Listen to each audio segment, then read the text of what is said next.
अब गवर्नमेंट ने तो इस बात पे बैन किया है कि जी टिकटॉक से फहाशी फैल रही थी, अब टिकटॉक बंद हो गई है तो क्या फहाशी फैलना रुक जाएगी? असल में मसला टिकटॉक ऐप में नहीं है, हमारे माइंडसेट में। अब आप इसको जानते होंगे, इसको भी जानते होंगे, और इसको तो जरूर जानते होंगे, और इसको भी जानते होंगे, लेकिन अब आपको इन दो लोगों का पता नहीं होगा।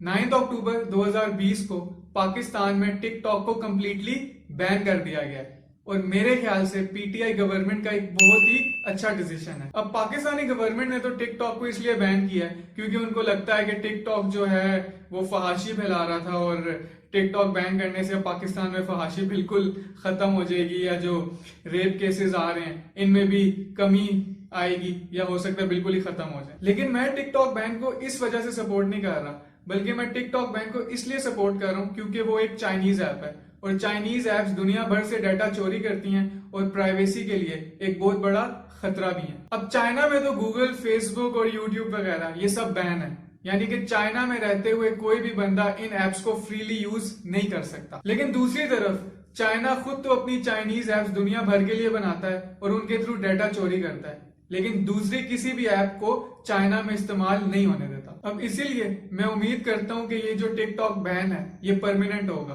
क्योंकि ये ना हो कि हमारी गवर्नमेंट इस डिसीजन को लेके दोबारा यू टर्न ले ले और टिकटॉक को अनबैन कर दे। अब मुझे पर्सनली टिकटॉक क्यों नहीं पसंद, इसकी भी कुछ रीजंस हैं। टिकटॉक एक privately owned social networking app है, यानी कि आप ये समझ लें कि जिस तरह फेसबुक, यूट्यूब और इंस्टाग्राम है ये एक पब्लिक कंपनीज हैं, और इनके शेयर्स जो हैं ये दूसरे लोग भी खरीद सकते हैं, और ये स्टॉक एक्सचेंज पर भी लिस्टेड है। अब चाइनीज ऐप होने की वजह से टिकटॉक जो है वो अपनी जो भी डाटा उसके पास है वो चाइनीज गवर्नमेंट को देने की पाबंद है। 2017 चाइनीज इंटेलिजेंस लॉ के मुताबिक अगर चाइनीज गवर्नमेंट किसी भी कंपनी को कोई भी डिमांड करती है तो कंपनी पर यह लाजिम है कि वो चाइनीज गवर्नमेंट की उस बात को मानेगी, और मेरे ख्याल से ये यूजर्स के साथ बहुत बड़ी ज्यादती है कि उनकी परमिशन के बगैर उनका डाटा कोई भी ऐप किसी थर्ड पर्सन या थर्ड पार्टी के साथ शेयर करे। साथ ही साथ चाइनीज गवर्नमेंट ऐसी कोई भी चीज टॉलरेट नहीं करती जो कि चाइनीज गवर्नमेंट के अगेंस्ट बोली जाए।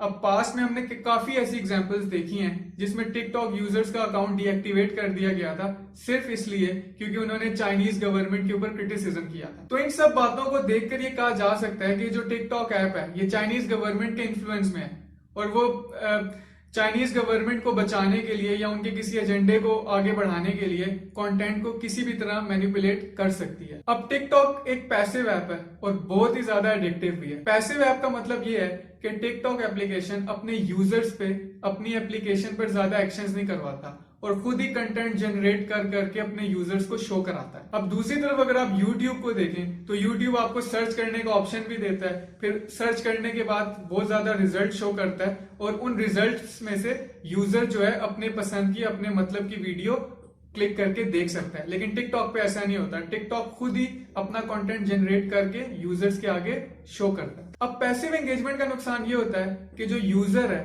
वो एप्लीकेशन के साथ एडिक्टेड हो जाता है, क्योंकि जाहिर अब एप्लीकेशन खुद ही कंटेंट जनरेट करके उसके सामने लाई जा रही है और यूजर को कुछ करना नहीं पड़ रहा, यानी यूजर सिर्फ रोबोट की तरह कंटेंट देख ही जा रहा है। यानी कि टिकटॉक यूजर एप्लीकेशन यूज करते हुए खुद कोई डिसीजन नहीं ले रहे होते और उनका माइंड एक तरह से कह सकते हैं स्विच ऑफ होता है। एक और रीजन जिसकी वजह से मुझे टिकटॉक नहीं पसंद वो ये है कि टिकटॉक अपने यूजर्स का अटेंशन स्पैन बहुत ज्यादा कम कर चुका है। वैसे जब से सोशल मीडिया और इंटरनेट का जमाना आया है तब से हम सबका अटेंशन स्पैन जनरली बहुत ज्यादा कम हो गया है, लेकिन टिकटॉक एप्लीकेशन इस अटेंशन स्पैन को बहुत खतरनाक हद तक कम कर रही है। अब पुराने जमाने में लोग किताबें पढ़ते थे और वो एक किताब को कई कई दिन और कभी कभी तो कई हफ्ते तक पढ़ते थे, फिर उसके बाद सिनेमा आ जाए और उसमें हम एक मूवी 2, 2.5 या 3 घंटे में खत्म कर देते थे।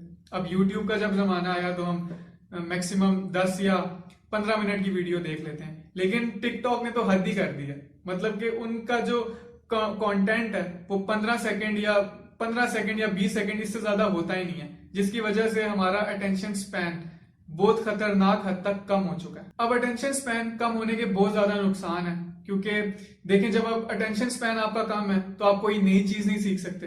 अब जाहिर है खुद सोचें कि 15 सेकंड में एक इंसान क्या सीख सकता है। इसी तरह पढ़ाई पे फोकस रखना मुश्किल हो जाता है, क्योंकि कुछ लोगों के साथ ये प्रॉब्लम भी होती है कि वो 3, 4, 5 मिनट बुक खोल के पढ़ते हैं और फिर उसके बाद अपना फोन जो है वो स्क्रॉलिंग शुरू कर देते हैं। तो यही वजह है कि हमारा जो अटेंशन स्पैन है कम है, तो इसी वजह से हम अपनी पढ़ाई वगैरह पे या दूसरी चीजों पे फोकस नहीं कर सकते। अब गवर्नमेंट ने तो इस बात पे बैन किया है कि जी टिकटॉक से फहाशी फैल रही थी, अब टिकटॉक बंद हो गई है तो क्या फहाशी फैलना रुक जाएगी? अब क्या मोटरवे इंसिडेंट जैसे केसेस नहीं आया करेंगे? मतलब कि फजूल तरीन लॉजिक है कि टिकटॉक ऐप बंद करने से आपकी फहाशी रुक जाएगी और सब ठीक हो जाएगा। असल में मसला टिकटॉक ऐप में नहीं है, हमारे माइंडसेट में। हमने ऐसा एनवायरनमेंट बनाया हुआ है कि जो जितना घटिया काम करेगा, ठीक है, जो जितना क्रिंज कंटेंट बनाएगा वही फेमस होगा, और जो पढ़ रहा है या जो मेहनत कर रहा है उनको तो वैसे ही कोई नहीं पूछता। यानी कि जो जितना घटिया काम करेगा वही उतना ज्यादा फेमस हो जाएगा। अब आप इसको जानते होंगे,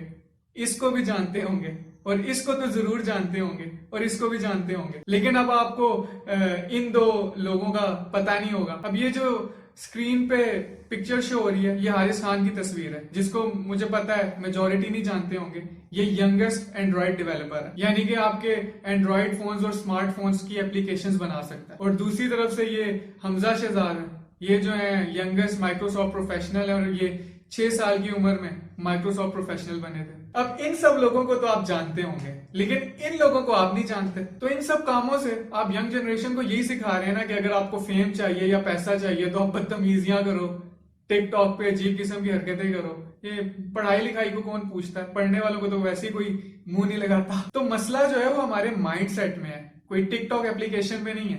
अगर टिकटॉक एप्लीकेशन पे कोई अच्छा कंटेंट बनाए, कोई स्टडी के लिए कंटेंट बनाए, कोई इस स्टडी से रिलेटेड कंटेंट बनाए, तो उसको तो कोई नहीं पूछ रहा। लेकिन ये जो एलेक्स भट्टी और ये दूसरे लोग हैं इनको सारे फॉलो भी कर रहे हैं, ठीक है, इनके बारे में डिस्कशन भी हो रही है, इनके पास मीडिया भी जा रहा है, इनके पास पैसा भी आ रहा है। तो ये हमारे माइंडसेट का मसला है, टिकटॉक ऐप का मसला नहीं है। अब आपने टिकटॉक बैन कर दिया तो आपको लगता है ये सारे लोग क्या कहीं नहीं जाएंगे? ये इंस्टाग्राम पे आ जाएंगे, ये फेसबुक पे आ जाएंगे, यूट्यूब पे आ जाएंगे। तो आप क्या ये इन एप्लीकेशंस को इसलिए बैन करेंगे कि ये फहाशी फैला रहे हैं? अब यूट्यूब पे भी तो कितना ज्यादा नेगेटिव कंटेंट है, तो क्या आप यूट्यूब भी बैन कर देंगे? तो मसला एप्लीकेशन में नहीं है, हम में है, क्योंकि हमें उन लोगों को प्रमोट करना चाहिए जो काबिल हैं, ना कि दूसरे किस्म के लोगों को। तो खैर इतनी सी वीडियो थी। अगर आपको मेरी बात पसंद आई है तो वीडियो को लाइक कर दें, चैनल को सब्सक्राइब कर दें। बहुत बहुत शुक्रिया।